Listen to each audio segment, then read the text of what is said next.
be joined by a prominent woman in the world of politics, the former French Minister of Foreign Affairs. To give a warm welcome to Ms. Michelle Alliot-Marie. Bonjour à toutes et à tous. C'est pour moi un grand plaisir de vous retrouver. Et je voudrais remercier Mariam Rajavi de son invitation aujourd'hui, même si les circonstances sont un peu particulières et s'il y a une grande distance. Je veux lui dire publiquement à la fois mon admiration et ma grande confiance. Nous nous connaissons, chère Mariam Rajavi, depuis bientôt près de 10 ans. Et depuis toute cette période, je vous vois continuer avec courage, avec détermination, quelles que soient les menaces, quels que soient les risques, votre combat pour la liberté, votre combat pour la démocratie, votre combat pour la laïcité, votre combat pour les droits des femmes et des hommes aussi, bien entendu. Et tout ceci mérite notre admiration. Vous êtes une voix qui compte dans le monde et c'est important. Qu'il me soit permis aussi de saluer celles et ceux qui sont autour de vous. C'est vrai qu'il n'y a pas cette formidable ambiance d'un certain nombre de vos meetings, mais ils sont là. C'était un vrai défi de nous réunir tous aujourd'hui. Vous l'avez fait et je pense que c'est une grande réussite. Et puis, je voudrais également saluer mes nombreux confrères ou ex-collègues, qu'ils soient membres du Parlement, des gouvernements, des personnalités qui sont réunis dans cette conférence internationale et cette conférence dématérialisée. Nous venons tous d'horizons très différents. Nous sommes de pays très différents, nous sommes parfois d'opinions politiques très différentes et pourtant, nous sommes là ensemble. Nous sommes là ensemble parce que nous avons des choses en commun. Et ce que nous avons en commun, c'est notre volonté de défendre les valeurs humaines, de défendre les valeurs de la démocratie, de défendre les valeurs de la liberté, de défendre les valeurs de la recherche de la paix. C'est ça ce que nous avons en commun et c'est ce que nous voulons pour l'Iran.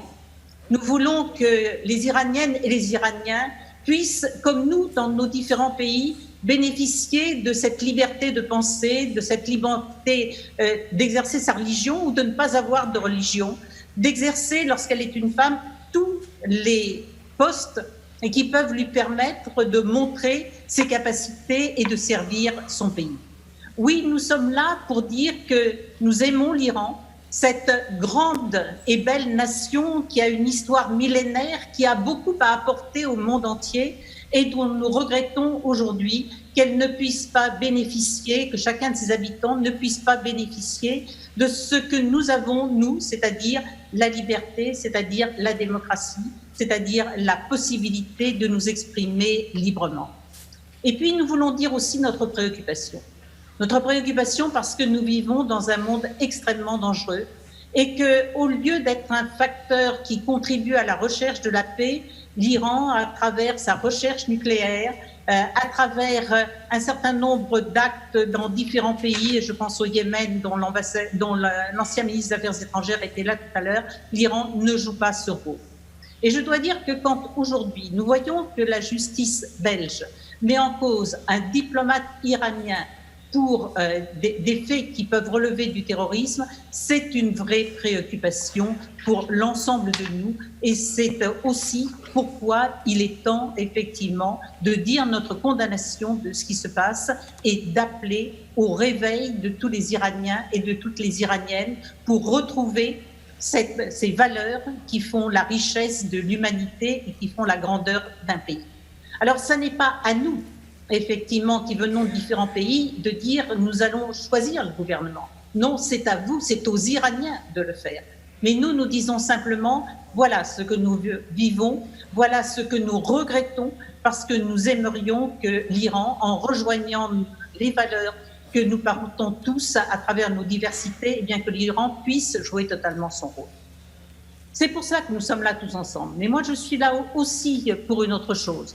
Ma volonté personnelle, c'est une volonté en tant que femme de voir aussi les femmes iraniennes pouvoir mettre au service de leur ambition pour leur pays, de leur ambition pour leurs concitoyens, leur grande capacité, leur intelligence, leur volonté d'agir. J'ai la chance de vivre dans un pays, la France, où effectivement les femmes ont la possibilité d'accéder à tous les postes et à toutes les responsabilités. Et c'est vrai que ça a été une très grande chance pour moi que d'occuper les très hautes fonctions qui m'ont été confiées. Et je pense que c'est important, effectivement, que tous les postes soient ouverts aux femmes, parce qu'elles ont peut-être aussi parfois un regard, une façon de faire, une méthode d'agir qui est un peu différente et qui s'inscrit dans cette volonté du respect de l'autre, qui s'inscrit dans cette volonté de vouloir soutenir les plus fragiles dans notre société, qu'il s'agisse des enfants ou qu'il s'agisse des personnes âgées, de vouloir aussi que la paix puisse s'installer et la sécurité, parce que ce sont toujours les personnes les plus fragiles dans la société qui finalement pâtissent de tout cela. Alors oui, je pense qu'il est important que toutes les jeunes iraniennes puissent suivre l'exemple de Mariam Rajavi et puissent effectivement, elles aussi, combattre pour leur liberté, combattre pour les libertés, pour le respect des femmes, pour le respect des droits de l'homme, pour la démocratie. C'est quelque chose d'important. Mariam Rajavi, vous êtes un exemple pour elles. Et je pense que c'est important aussi que nous leur disions qu'elles ont raison, effectivement, de suivre l'exemple de votre combat. Ce n'est pas à nous de dire qui doit être choisi, mais pour autant, c'est à nous de dire toute l'admiration que nous avons pour vous. Alors, ce que je voudrais, en terminant, c'est de dire que je souhaite à tous les Iraniens, mais particulièrement peut-être aux femmes iraniennes, de pouvoir réaliser leur ambition au service de leur pays, leur ambition au service de leurs concitoyens, leur ambition au service de la paix.